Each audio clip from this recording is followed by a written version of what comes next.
Back to America's Forum right here on Newsmax TV. I'm John Bachman. And I'm J.D. Hayworth. We're very pleased to have Morgan Thompson back in studio with us. John, some breaking news that may figure into the story with Alan Dershowitz. That's right. Alan Dershowitz is standing by. We're going to talk to him about the situation with Jonathan Pollard. But real quickly, coming from the AP, President Mahmoud Abbas of the Palestinians, he says the Palestinians are immediately resuming their bid to win further UN recognition and has signed applications for 15 UN agencies and conventions. This is important because this is more tension between the Israelis and the Palestinians and Abbas. Abbas said Tuesday, and we're quoting from the AP here, "We will apply to 15 agencies and conventions immediately," end quote. Following up on that, because Israel failed to keep its word. Israel views this move as an attempt to avoid these peace talks. Now, that's an interesting move made in the wake of the reports we're hearing that yesterday our Secretary of State John Kerry and Israeli Prime Minister Benjamin Netanyahu agreed on most of the details of a deal which would include the release of convicted Israeli spy Jonathan Pollard by the American government. Pollard's an American citizen, granted Israeli citizenship in 1995. He pled guilty in '87, convicted of spying for Israel. Now, what is interesting, the deal's intent was to bring Israel and the Palestinians back into peace talks after the April 29th deadline failed to be extended. Pollard's release is dependent on Israel agreeing to release over 400 prisoners who are currently being held for crimes, quote, without blood on their hands. The Palestinians, in turn, it was expected they would agree to extend negotiations into 2015 to avoid unilateral moves at the United Nations. Lots happening with this story, and that's why we're pleased to be joined by Harvard Law professor and Newsmax contributor Alan Dershowitz. Professor Dershowitz, again, we thank you for your time and welcome you back to America's Forum. Thank you so much. Alan, this release of a spy, he's been in the slammer here 25 years. Granted, Israel is one of our staunchest allies, but he was involved in espionage. This notion of releasing him and the exchange of, or the release of 400 Palestinian prisoners, your take on this, is this a good thing? Well, first of all, you have to remember that he made a plea bargain, and in exchange for giving up his right to trial by jury, he agreed to plead guilty in exchange for the government making a solemn promise that they would not seek life imprisonment. They did not seek life imprisonment. They told the court that a reasonable sentence would be good enough to satisfy American interests. The judge, however, gave him life imprisonment. And so the position of the United States government back then, and it should be the same position now, is that life imprisonment was not warranted considering the amount of damage that was done by this spy. People who spy for Egypt got 8 years, Poland 5 years. The usual sentence for spying for an ally is less than 10 years. Pollard got life imprisonment. But the United States government had taken the position that they didn't have to give him life imprisonment. So all the United States government is being asked to do now is do what they should have done before, to do the right thing.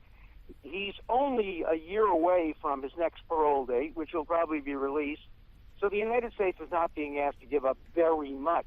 Israel, on the other hand, is being asked to release hundreds and hundreds of terrorists who might go back to commit new crimes. Pollard's an old man. He's not going to do anything. Exactly. For America. So, I mean, you're making this a human rights issue.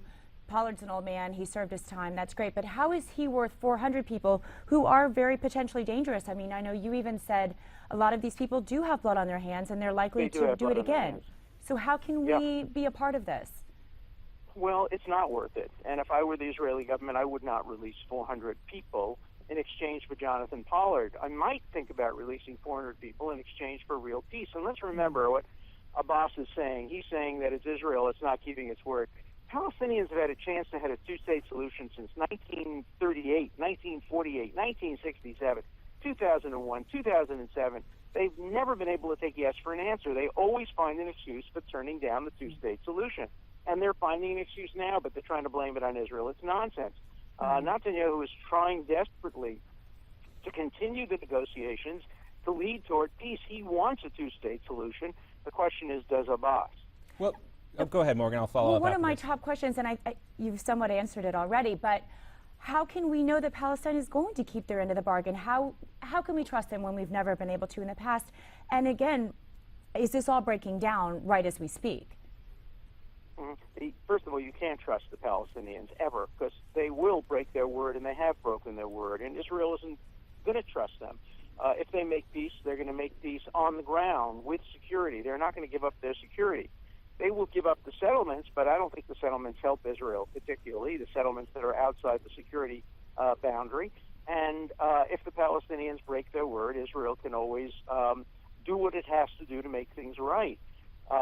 We saw what happened with Gaza. Israel gave back Gaza unilaterally, and Gaza is now being used as a launching pad for rockets, and there's no effort to make peace. And the Gazans still claim they're under occupation, even though no Israeli soldier has set foot in that land for years now. Well, Professor, you talked about the timing of this. It's just 1 year away, as you told us, from Jonathan Pollard's parole date here. Why do this right now if it's going to enrage so many people? Well, I think because both sides, particularly the United States, but everybody would really like to see a peace agreement between Israel and the Palestinians. It would serve the interests of everybody. It would help create a united front against Iran, which is the great enemy in that area.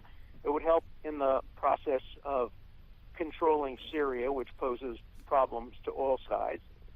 And it would be good for world peace. So every side has to have some skin in the game, including the United States. And the United States is being asked to do the least, just give up one prisoner who's an old man and who can't do any damage and who served more than he should have already. So the United States is being asked to do the least. The Israelis are being asked to do the most, give up all these prisoners, give up land that they captured in a defensive war. The Palestinians should be on their hands and knees seeking this land back. It doesn't belong to them. Do you think we're setting a precedent, though, for Snowden and others like him? Do you think we're setting a dangerous precedent for Snowden and others like him?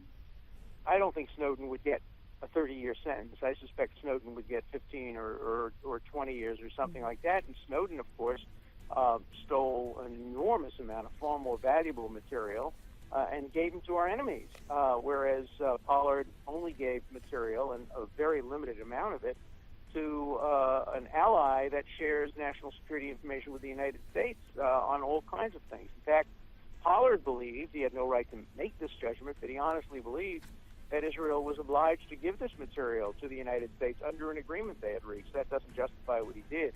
He should have been convicted. He was guilty. But the proportionality is such that he has more than served his sentence. He served more than any spy in the history of the country for spying for an ally. And Alan Dershowitz, will have to leave it there. We thank you for your background on this story. It's one we will continue to monitor. Your reaction to the possible release of Jonathan Pollard?